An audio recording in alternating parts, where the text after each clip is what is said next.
Hey folks, how you doing? It's me, Clark V. Tatum, and my friend Teo del Sol. How you Um, doing? and welcome to the Pedanticast. Today we will be talking about a very beloved movie by both me and my co-host here, U.H.F., which has starring Weird Al Yankovic, famous parody artist. Yankovic, I believe. I don't know if I mean What? Yankovic, if we're being pedantic, which I mean, Right. I probably just messed it up without thinking about it's it, but fine. You're good. You're good. all right. We're good. Anyways, for anyone who hasn't seen this movie, this is a quite surreal and strange uh, parody, as much things that Weird Al does is. Um, the too many save the youth center type movies, much like it, and It is, and before we kind of get into the description of the plot, I do want to say that this particular movie is very much reminiscent of I want to say it's almost a passion project in the sense that it does feel very distinctly Weird Al. yeah, it does. If you're familiar with his work, this has his fingerprints all over it. Yeah, it does seem like he was a big force in this movie for a lot of decisions creatively and otherwise. Now there's probably other people who helped contribute, not to denote, but it does seem like it mainly it's Weird Al's vision to it. Right. And so Weird Al, of course, is notable for parody. What he does is he takes traditional songs and then he makes them about food or he makes them about something that is ridiculous, that is absolutely um, patently silly. And what's most notable about his parodies, at least I find, is that the sheer absurdity of them is fascinating. In Right. that he will say things that are definitely funny, but they're all very childish and at the same time still extremely clever. Well, I think So, recently it's kind of interesting because recently or not so recently, but not too long ago, released Mandatory Fun, and oddly enough, I think there is a little bit of him that gets a little bit more mature although or he can be seasoned. dark, he can be dark like the night Santa went crazy, but Right. that's not what he's known for. In fact, my favorite ones of his are the ones where he ends up like killing millions of people in the song. But fortunately, that doesn't come up in this till the end. So, All right. but yeah, so this is basically it is this. Sorry, it's as I understand it, it is an attempt to basically do for movies what Weird Al was doing for music. Right. And it shows a And lot that like there's this and like I would be amiss if we didn't mention also the Weird Al show that he did, mhm. which Was was this before criminally or after Weird underrated. Al show? Um, you know what? I'm actually not 100%. I want to say it's after, but a Let me quick, check. yeah, a quick check will probably clear that up for us instead of guessing and making fools of ourselves. But we're no strangers to It was that. actually this was actually in '89, and Weird Al show was '97. So, Okay. Well, yeah, I guess that makes sense. yep. Now, Clark, why don't you tell the people listening at home how you first encountered this movie the first time that you watched it? Because I bet my story is a little different. Well, my older brother is a huge Weird Al fan. He was like basically a Weird Al fan from day one, even back when it wasn't quite cool to be a Weird Al fan. Now it might sound weird today, but there was a period where Weird Al wasn't the cool thing to listen to. He was kind of a joke, and some people even well, obviously a joke, but you know what I mean. He was people didn't consider him a real artist because he did just parodies, and there Well, was and it was almost like that his parodies were ripoffs, because there's a big difference there. yeah, yeah, There was this almost stigma attached to some of the songs. I've encountered that absolutely. People right, saying, "I wish he would write his own music," and I'm saying he does. yeah. um, But no, I know what you mean. Yeah, and so he was always into all the things that Weird Al would do.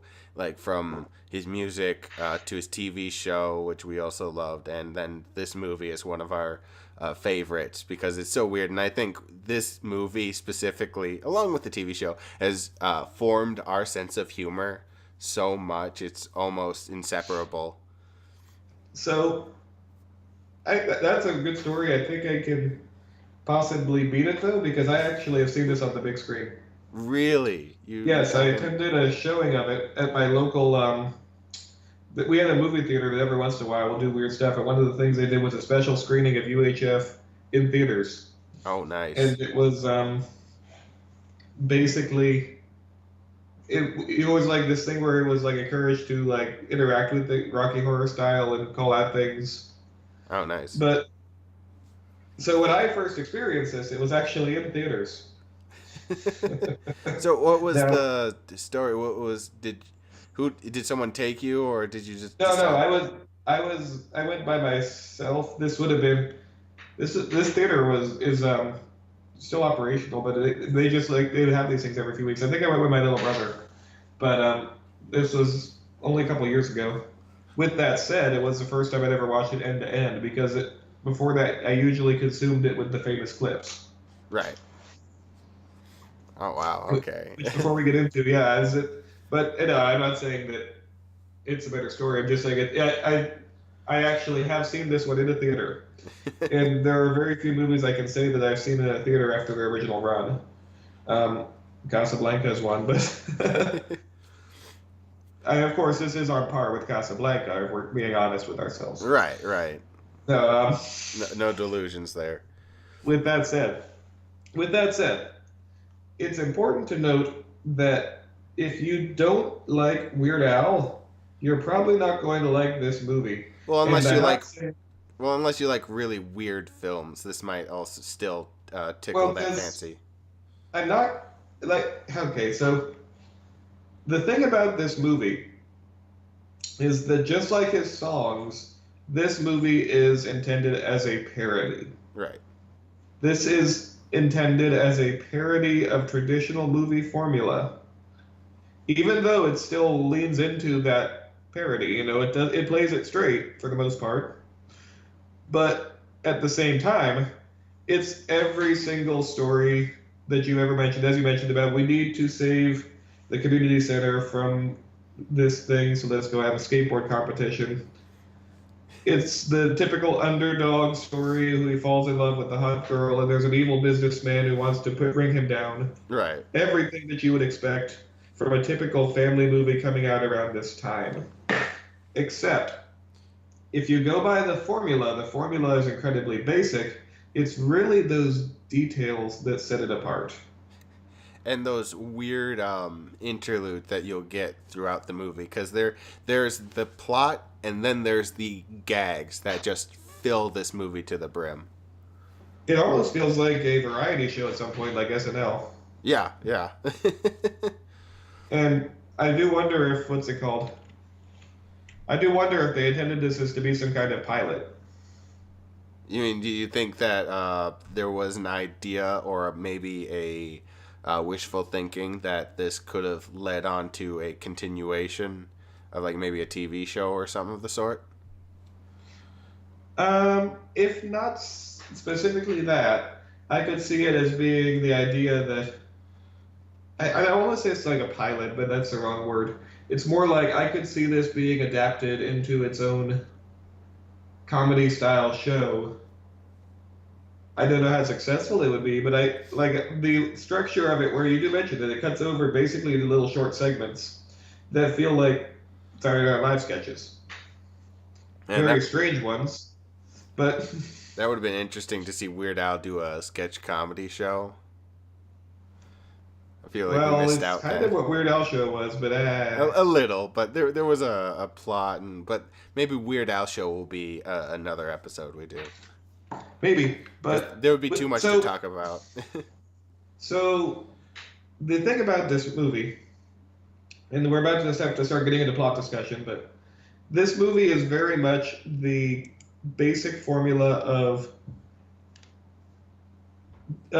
people find. Sorry, Weird Al is the everyman, Yeah, who finds out that he has a talent for putting together TV shows, except it turns out that there's an evil businessman, and also there's a, what's it called?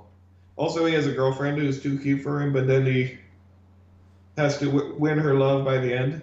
Right. And so he teams up and he manages to save the day and raise enough money to save the television station at the very last minute.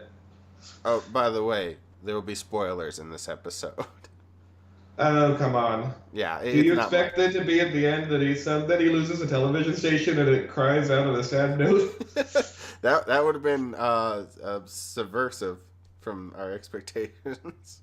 Yes, but subverting the thing about that. Okay, Are we going is to get? subverting expectations generally a good thing? Is the question, because with it's almost like if this movie had been subversive, then it wouldn't have been as good. No, it's kind of enjoyable because one, recognizable, but two, it plays on those cliches to some extent. It makes jokes of them, but also makes it kind of enjoyable to watch this comfort food of a movie. I would call it to an extent, while still being ridiculous. Hmm. Well, and it's a very cliched movie, but that doesn't harm it in any way. It doesn't make it a movie that is, what's the word? It doesn't make you think about, oh, this is predictable, because it's doing the cliches very, very well.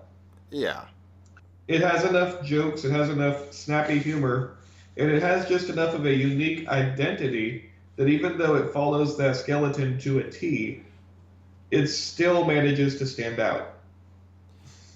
yeah. Now, we should probably go over a little bit what actually happens in the plot because Right. there we described the bare basic bones, but there is odd amount of moving parts to it, and so it's a lot of fun. Like so he gets to work on this television station. Yes, his uncle wins it in a poker game, Right.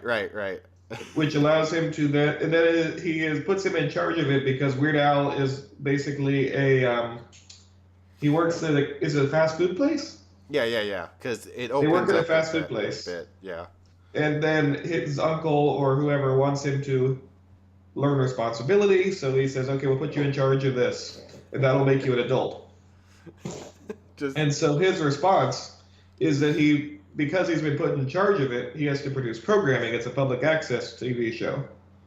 right. And so that means that, which by the way, U.H.F, that's what that refers to, is the U.H.F TV station. And so what he does is he begins putting together these zany and ridiculous shows that manage to become very popular because of their zaniness, which, if you think about it, is not actually that far removed from Weird Al's actual career. Yeah, absolutely. But, and when I say zany, I don't just mean like, oh, a little wacky. I mean like completely absurd, borderline Andy Kaufman shows Yeah. that it's basically, okay. So here's the thing.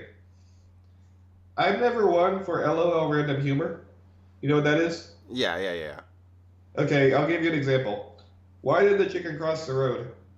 Why? Fire truck. Yeah, no, yeah, I understand what you mean. It's not like that. It feels as though there's a structure to the joke and that there's punchlines. Right, like, well, if you ever watched something like public access television, you get a general idea. Like, well, let's go for the big. There's There's yeah, two big ones, I think, that are the most well known. Like, they probably been on YouTube a lot.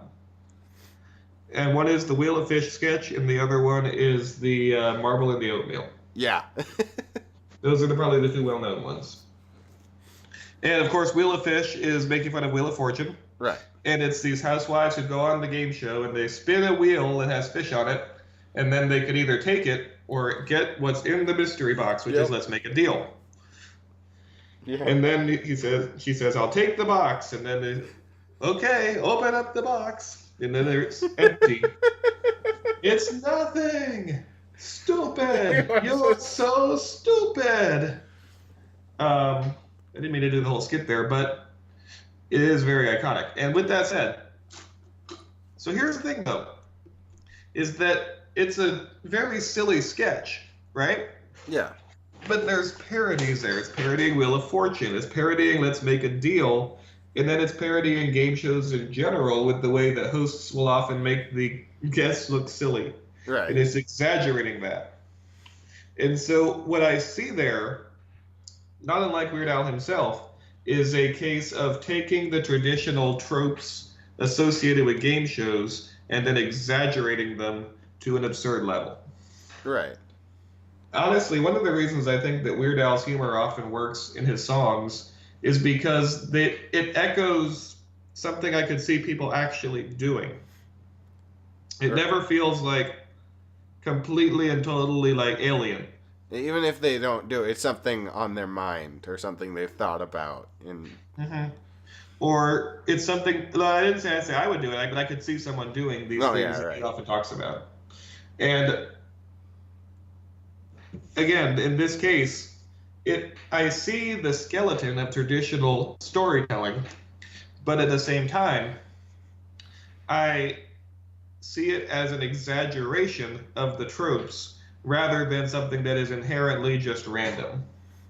Yeah, absolutely. And if you wanted to talk about the other example, the marble and the Yes. oatmeal, now to set this up a little bit, the basically the main program that kind of, because he's near the beginning when he starts doing the programming, he's down in his luck and he's not. He thinks it's going to fail, but then he lets He finds the janitor, yeah, the janitor, and who has a very silly accent, played by Michael Kramer Richards. right, before the controversy, way Well, before. before Seinfeld, I think. Hold on, that Yeah, might be. When did Seinfeld come out? It was after '89, so. Huh. I wonder if this got him Seinfeld in hindsight. I'm looking that up now. that wouldn't be that. It wouldn't surprise me if that was the case. Yep. Hold on, because now I'm genuinely curious. In And case, by the way, he is probably the second most. Yeah, this actually started 1990, so this came out before Seinfeld. oh okay, So, and in this movie, by the way, Michael Richards is probably the other most memorable character.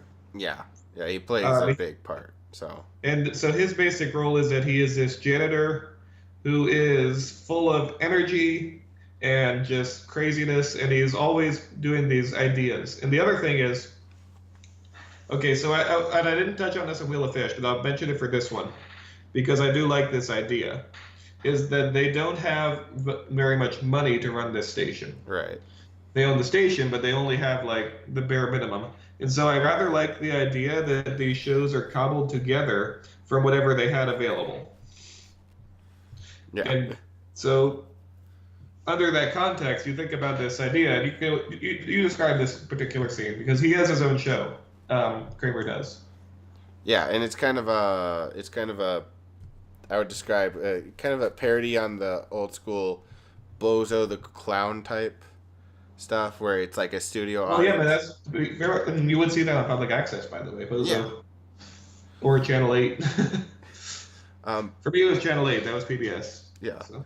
Um, then it's basically anyway. The infamous scene is that he's having kids on there and they're doing the competition like are and something. It's like they're in a sandbox type thing of oatmeal and they're digging through it. I think it's an actual sandbox. Yeah, yeah, and one of the kids like jump up with the marble he's supposed to find or whatever. You found the marble in the oatmeal. He has this weird southern accent.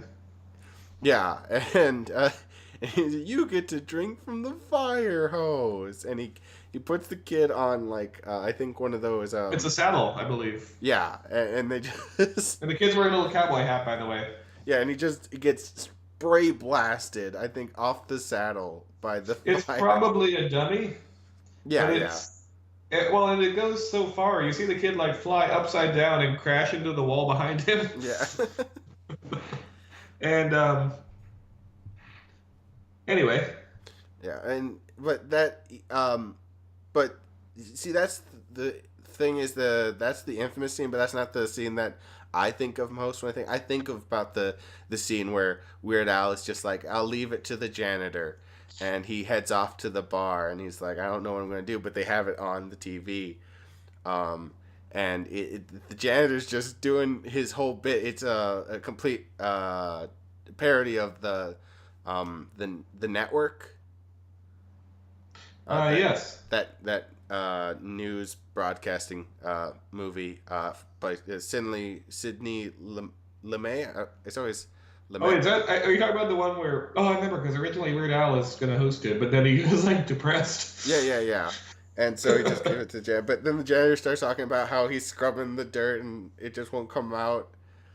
And he does the whole. It's a parody of the network speech of like, I'm mad as hell and I'm not gonna take it anymore. But it's like, these floors are dirty as hell and I'm not, not gonna take it anymore. And like, that is such a great scene, just because like, really, when you're looking at it, it makes no sense, but people are loving it. And Weird Al's like, I found the star. And again, it's a make of that the scenes you've seen 100 million times, but it's so absurd that it's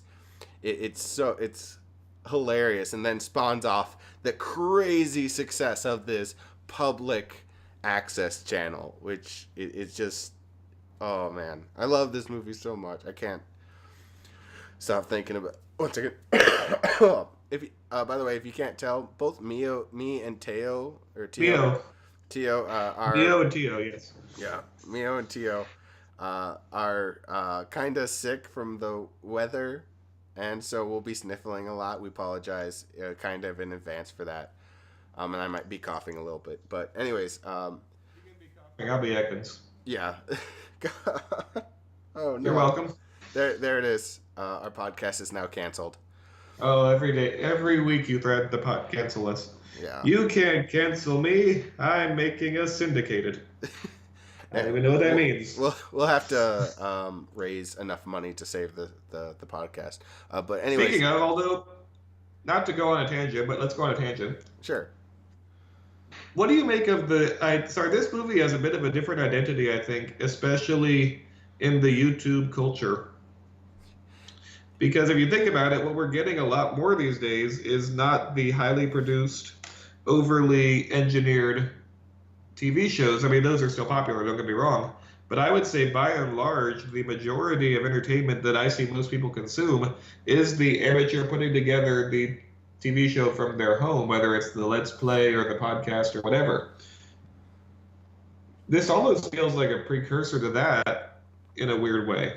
Well, I think public access. If we were to discuss public access, which is fine, public access has always had that feeling to it. Like, especially here in Minnesota, where we have like some interesting stuff. We're kind of, Minnesota is all about that public broadcasting stuff. Like, we have public. We're big in public radio and public broadcasting. We have a few semi famous figures, I guess you could call them, that are more like internet memes than anything. We have this old couple that kind of gets on and do these random things. One time, me and my older brother, we were just scrolling through and we saw them going over Halloween decorations, and we were like, what is this? And I looked up a clip of them, and they were on Jon Stewart's show before The Daily Show, when he had a talk show or whatever. Huh.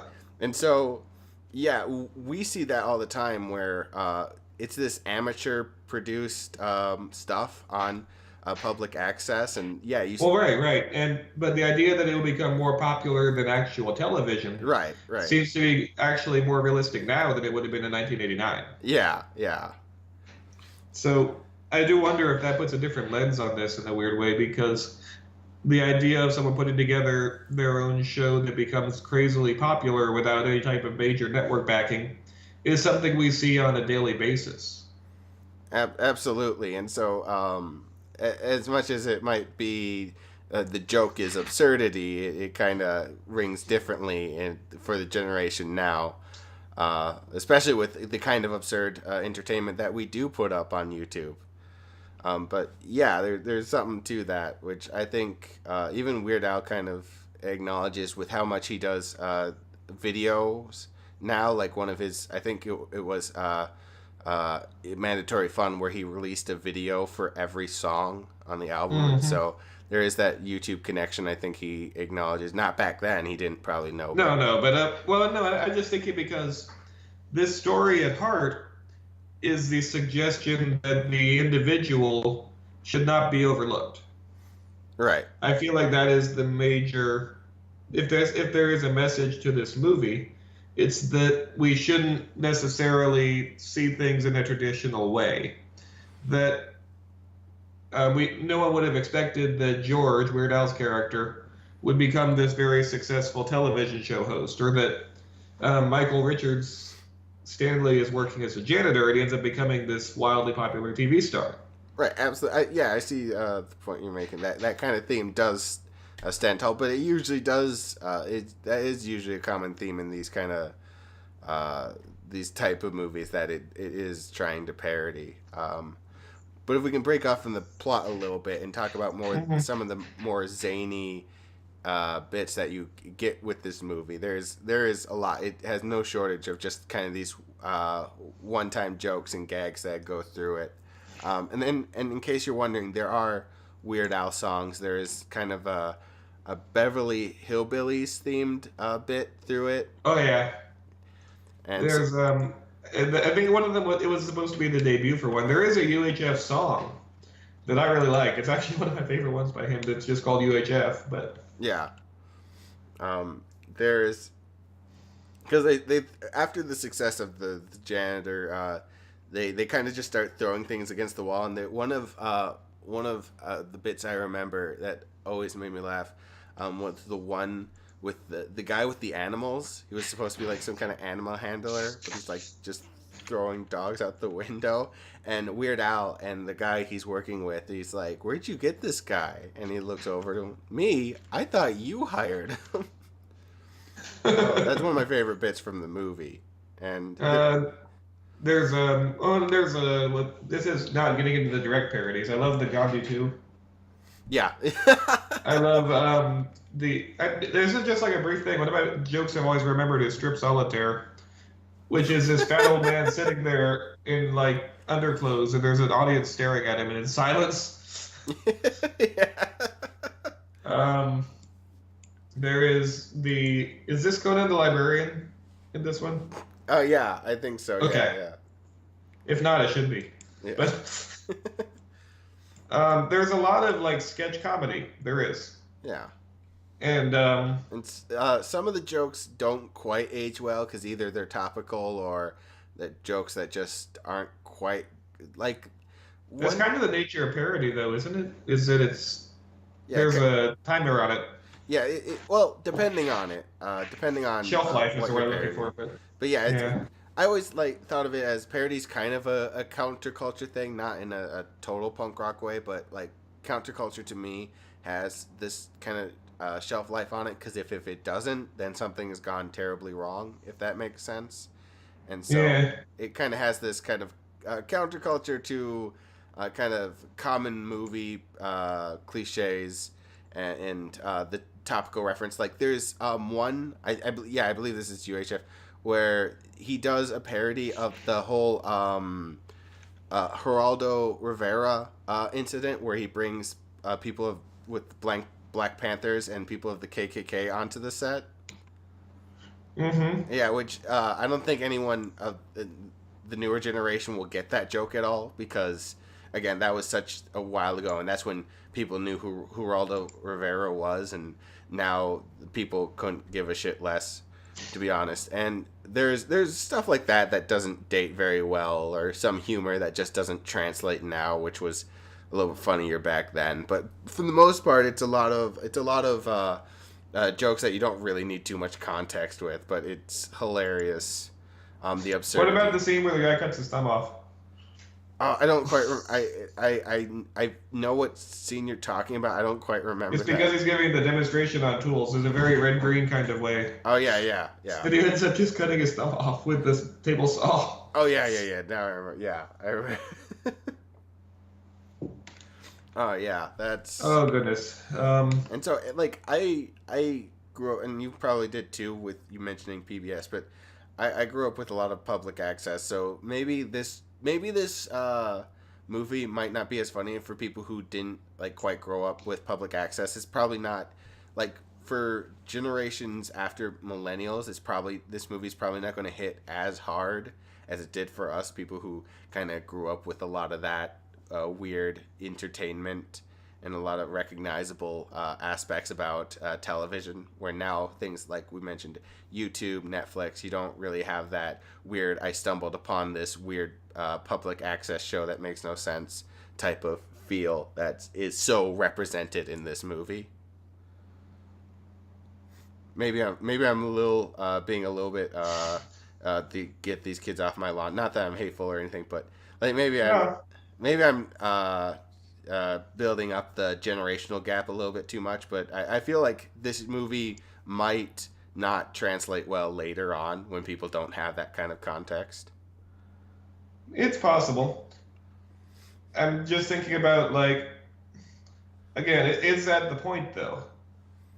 Well, no, I don't think Weird Al was too worried about some any sort of generational divide or whatever, and a lot of the humor, like I said, will still translate. But I just wonder if it will weaken as the years go on. Like not for me, I'll Hmm. always love the movie, but for new people, is it one of those movies that will still draw in new people, or will there be a point where it doesn't draw Okay, in? I feel like if I were to ask my littlest brother to watch this, then there are times I would have to explain why the joke is funny. Right, And the main thing is because those are referring to like the pop culture references. right, So I would have to like the jokes themselves are still silly. You know, you can laugh at someone who is you can laugh at the fire hose scene, for example. yeah, But I could see someone from a younger generation not having that context of, oh, this is something that it's making fun of Bozo the Clown, or it's making fun of public access TV, or that there actually are shows like this, probably still airing in a lot of places, because it's just not something that they encounter. right. Like so many people are disconnecting from cable now that we have so many online services and we have streaming where you can basically do the same thing as public access or super local public access and just upload it to YouTube and probably get more people to see it rather than get someone who by chance flips through channels and discovers the public access channel. Like the dynamic has changed a lot more now. I mean, like we're probably still getting access numbers for our podcast, but um, Still, though, but, well, and the thing is, to go back to it a little bit, to go back to the plot, is that this does feel like something that is almost self aware in that regard. yeah, It feels like, and I do wonder again. This is why I asked this. If it's going to, if it was a setup for a TV show where not the plot is just a movie, but if they wanted to pick up the idea of those skits, because that's what it feels like sometimes. It feels like they cut into these scenes that are nice, but they're very self-contained and they're also very topical. now here's an interesting thing. Would it still be the context of the movie where it's a guy running, like in your mind, in your fantasy writing, in your thought process of this? Would it still be the idea of the guy running the station, or would it just be kind of a sketch show of all the things that would have appear on said station? See, the thing about that is that I could see it both ways, and I don't know if there would be a through line in terms of it, or if it would be like Saturday Night Live, just like a collection of silly things that happen to be Weird Al based. See, and And honestly, some of the jokes feel kind of easy. Like I love the Gandhi 2 sketch, but it feels like a really easy joke. Same with Conan the Librarian. right. It's funny, but it's also very predictable. But at the same time, it's like okay, but that's like 10 seconds of the movie. Oh, and okay, so though not to give the wrong idea to some people who might not have seen it, but it's not all sketch comedy. To be fair, it's not all. No, it's mostly the story of Weird Al and his family. Yeah, and I would say that the characters are still front of the Excuse me. movie. Go on. The characters are still at the front of the movie, and the characters are really enjoyable for all the different ones you meet. With like the janitor, it's hilarious. Like not only when he's doing the host of the show, but when because there's at one point where he gets kidnapped, which is hilarious, and he's just annoying the kidnappers to death. Like he does the bonanza. Mm. The da da da da da da da da. What, you guys don't like bonanza?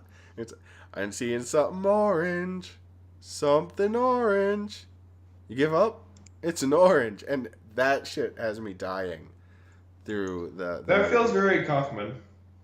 Yeah, and it's very enjoyable, and the characters still very enjoyable. Weird Al's character is still very enjoyable. Even the villain, for his Snidely Whiplash esque, obviously way too evil, feel it's lovable. And then there's the scientist or the super smart dude who kind of has that weird twist at the end. If you remember that, I think so. yeah, where he turns out to be an alien. Oh, okay. Yeah, and I remember when you said that. I just my brain was not making that connection. right. No, yeah. But he just turns into an alien. It's such a random thing, but it's hilarious in the context of the movie. And not to just jump at the ending, but I'm gonna jump to the ending where at the end they do the whole fundraising thing to get the money, and the villain ends up losing. And one of my favorite things is Weird Al talks about how in these movies, yeah, the good guy will win and the bad guy will lose, but he never felt like they get punished enough. And so at the end of this movie, where the good guy had won and got the money and saves the station, the villain just gets like hit by people he passes by, and I think his face falls in poop or whatever, and it's so hilarious because it does. He goes overboard trying to. It's almost. If I were to compare this to another movie, I think, and probably there's not too many parallels, but if the closest other movie I could probably think of is Airplane. I was gonna say Naked Gun or Hot Shots. Right, generally that similar area, just that. Especially the ending with the rainbow part. That feels very Hot Shots part two. Yeah, yeah, and so slapstick, but it's hilarious because it's playing. It's in light of those tropes, and so I think this it's weird because when I first think about this movie, the words that come to mind aren't parody movie, because when you think about parody movie, you think about scary movie, you think about superhero movie, all those that kind of stuff. Um, Right. but Which is not a good look, by the way. No, it very much isn't. But this, I guess, it technically is a parody movie, but it's not just a solid parody, if that makes sense. It has so much going on for itself that it's not just this, oh, we're taking a movie, we're chopping up its format and making a whole joke out of it. It does a whole other thing with it, with its characters, and it's such a Weird Al fashion, too. So it's weird because I'm not sure if I would exactly categorize it as a parody movie, but it's definitely a lot of similar humor, and there are definitely very, very apparent parody elements to it. hmm Well, and especially that mostly comes out in the skit comedies where I feel that it does start to go into that territory of scary movie. Yeah, And again, it's still very funny, but that's where it starts to feel very dated, for lack of a better word. yeah. Though it it, But it again, Weird Al, that's what he does, is he parodies pop culture. right, and so if you're going in knowing Weird Al, you're definitely getting exactly what you would hope for. At least I would hope you would hope for something like this when you go into a Weird Al, and you're not trying to expect some mind blowing, crazy classic for all the years to come. Like Weird Al, like I don't want, like I'm trying not to. I felt like that was insulting a little bit, but absolutely I don't mean to. It's not because I love Weird Al. But he's not trying to create classics or genre defying projects or anything. It's always a lot of fun and delightful. It's delightfully weird or delightfully absurd is mostly what he does. He never does anything to destroy the mold, as it were. Well, and that's kind of what you. And again, that doesn't sound complimentary, but I want to kind of emphasize here is that this is such a strange case. I almost would say weird, even, because the movie, judged on its own merits, its only real fault, if there is any, is that it pretty much it plays it safe. Yeah. Now, I joked once that this movie is a 9 out of 10 disguised as a 5 out of 10. Right. And what I mean by that is that there's some absolutely clever and subversive comedy there, but the movie itself is satisfied to be a typical average movie. Absolutely. And those little moments where it does go over the line are my favorite parts, or where it kind of like toys with that. It starts to become very subversive. Again, I'm thinking of the part with the buzzsaw, or the part where Weird Al is sitting there being just depressing. Yeah. to the little kids, or the part with the fire hose where it launches that kid backwards. Well, and I think those moments are great, but it's content to be just a movie that is by the numbers. Right. But it's, I think, important, or not, maybe not important, but something interesting to discuss is because this does come off a little different than his parody music, which I've always thought of as family friendly, where this movie, while I think for the most part the family could watch it depending on their sense of humor and enjoy it, it is a little bit more on the mature side for what is usually considered for Weird Al. Now, is that my own perception, or is that something that's actually something noticeable to you about this movie? That's a good question. I have to actually think about that. Because it does things that, maybe it's because it's in a visual medium versus Weird Al's audio medium, where you can say things and it seems less concerning or less mature, or you know what I mean, than if you were to put it in a visual medium, like the cutting the fingers off, or some of the other stuff that they do in this movie. It kind of comes off as more mature, but that could be just the translation between the two mediums. It could be. Well, and the other thing to remember is that Weird Al,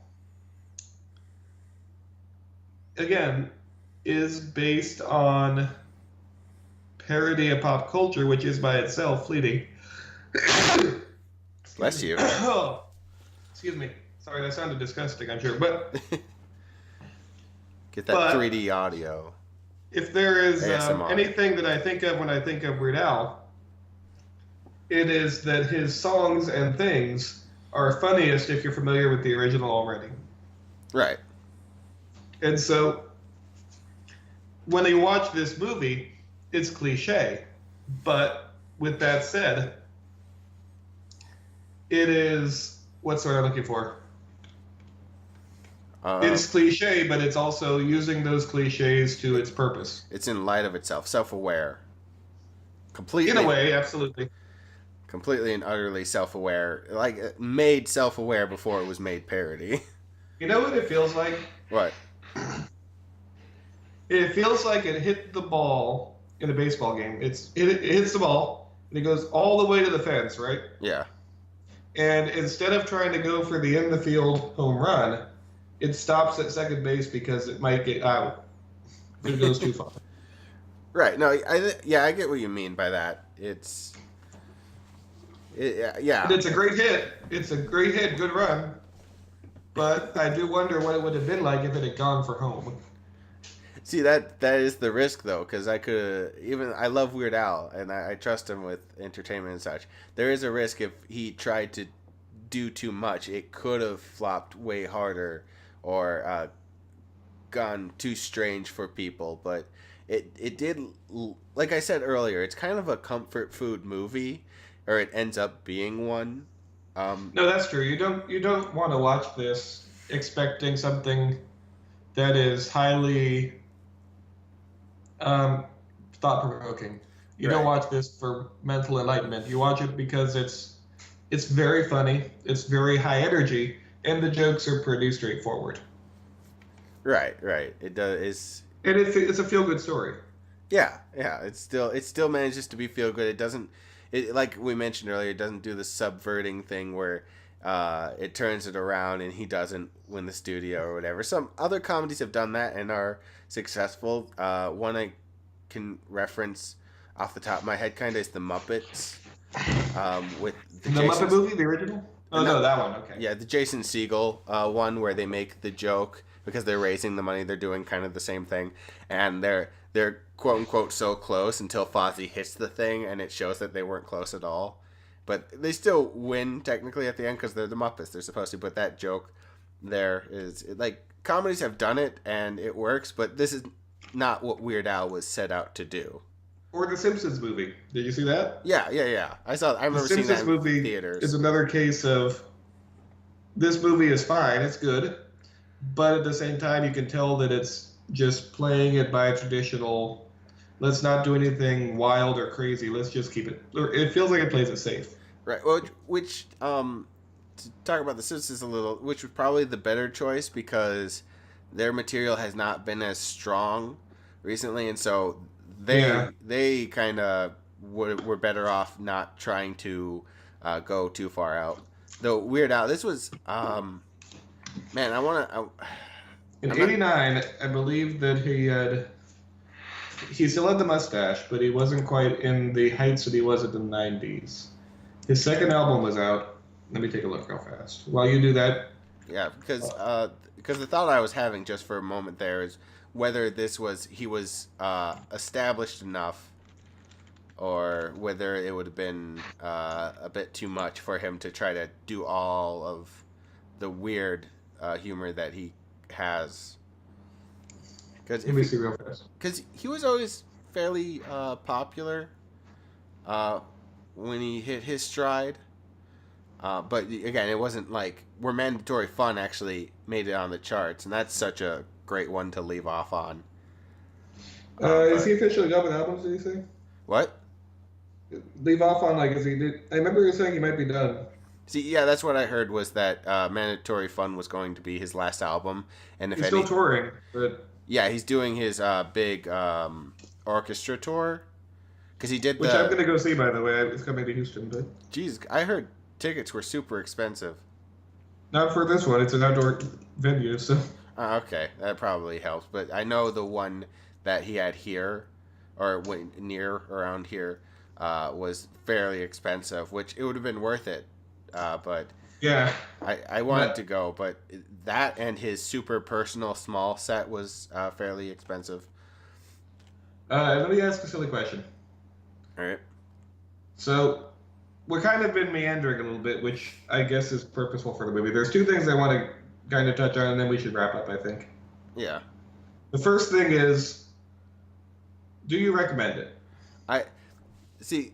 Like my initial instant reaction is to say, yeah, totally. I think most people should watch this movie. But then my more sensible side comes out, and I'm like, yeah, I could say that, but would it really be the truth of a lot? Would most people get this movie? And it's hard to say. Like, if you're really into Weird Al, absolutely, this is no doubt a recommendation. If you love weird movies and weird comedies, absolutely. If you're someone who kind of gets thrown off by weirdness and movies that don't stay on point, then maybe not so much. Like, I think everyone should at least give this movie a try. Whether you'll like it or not is really, really personal and up to you. Like, this one, it's hard to tell if someone will like this movie, and that's one of the interesting things about it.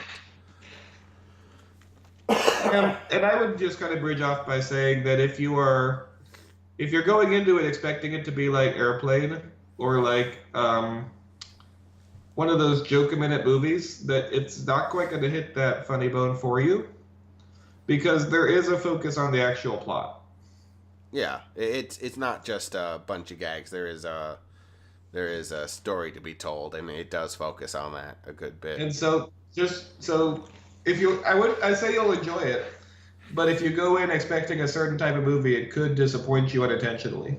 Right. If you're expecting nonstop gags, it doesn't give you that. And if you're expecting something that is like subversive or almost like crazy, off the wall bizarre, it's not quite that either. There's moments like that, but they are moments rather than the entirety of the film. And this movie is truly an anomaly, which makes it perfect for this podcast because we like talking about specifically strange things in media. But this one is hard to pin down because it is such a specific taste to it. And on that note, also, I do want to say this will be something I think we should wrap with because we haven't even brought it up, and that is the other enduring legacy from this particular movie, which is the Twinkie Wiener Sandwich. Oh no. Now, obviously, I'm going to guess based on your reaction, you have not tried this, and me neither, for the record. I have not tried it. I do not have. This has been one of the enduring legacies of this film is people trying this. This is a hot dog inside of a Twinkie cut open to resemble a bun, and topped with like cheese whiz, and then dipped in milk. Just thinking about it makes me no, I couldn't do that because I don't do cheese whiz. But with that said, I was gonna say, are there any circumstances that you could see yourself eating that? And do you believe Weird Al when he says that he used to eat it in college all the time? You know what? As for me, it would have to be kind of a dare thing. I could do it on a dare. It seems like it should work based on the sum of the parts, but it's the case, I guess, where the whole is not equal. Because there's no bad ingredient in there except for possibly the cheese whiz. But yeah, well, and I enjoy cheese whiz, so that wouldn't be so bad for me. But I'm not sure if I would eat it like if someone were to present it like, hey, here's one. Bring it to a party. Bring a tray of them. Right. Maybe as if it was like, I don't know. It's hard to say because you're trying to win over a girl. Right. Something like that. Something where like I have incentive to eat it, but probably not just. I probably wouldn't make it for myself. Is the thing. But I totally believe because I've seen how people in college eat. And it's a weird time in someone's life, and so I can totally see that being legit, where he decided to eat that. I've eaten some weird things. Do you have any weird ones you can remember off the top of your head? Because I actually remembered one as we were talking. What one do you remember? I used to make a peanut butter and bologna sandwich on Eggo waffles. You know what? That doesn't sound terrible. Surprisingly, because peanut butter is sweet, but it's also kind of savory, so it actually works with bologna. Right. And I've had like peanut butter on burgers and whatnot, so that's not too hard for me. See, it's weird because I wouldn't say I had a combination I put together in one snack food, but I've had weird combinations of meals, like and this is my brother's infamously called this the Vegas T-shirt phase in my life, because it would be around the same time as college. I went to community college or whatever for a little bit, but it's not for long. But it's around same period. But I'll just go through and list. I woke up one morning, and I had a bowl of ramen, some leftover pie that we had from last night, an energy drink, and a cigarette, all for breakfast. Okay. At the same time, or? Well, not at the same, like not in one snack or whatever, but basically in the process of like 15 to 30 minutes of each other. Oh, goodness. Yeah. I think we're done with the movie, by the way, guys, but I do have another story for you if there's time. Go for it. Okay. We're getting into weird food combinations as inspired by U.H.F, so it is tangentially related. Yeah. But at one point, I was in the Boy Scouts, And one of the things you could do in Boy Scouts is you could do this thing where you would go through the mountains of New Mexico. All right. And you could basically, it was like a backpacking trip, and you would backpack through the property over the course of about 10 days. Right. And part of that was that we carried all our own food and cooked it on a stove, like a propane stove. Basically, like it was a little bottle of propane that made a little blue flame, and you would put the little pot on it and you'd cook it. And because of that, all of the dinners were little foil bags, like you get in the army, of powder and noodles, for example. Right. So, and it was not good quality, but when you're that hungry, you don't normally care. Yeah. Okay, so one day we're in the mountains of New Mexico. And so we get to the camp that we're supposed to be at, and we open up our pack, and for some reason, it turns out that they have not given us the right bag of food. Uh-oh. And what I mean by that is that they have given us one of them, and I think it was like a Chinese dinner or something, like noodles and teriyaki sauce or something. But there was one bag for 10 people, and we needed about 2 bags per person. We needed 5. Uh-oh. So what we did was, fortunately, there was a base camp, and it's this like little cabin where the Rangers were. And it's basically that if there's an emergency, you can contact them. Right. And what they had there was a box that you could leave any extra food in. Okay. Right? Right. And so we went there, and fortunately, we managed to scrounge up enough. People had left behind enough bags where we did get 5 bags of food. Problem: we got 5 different dinners.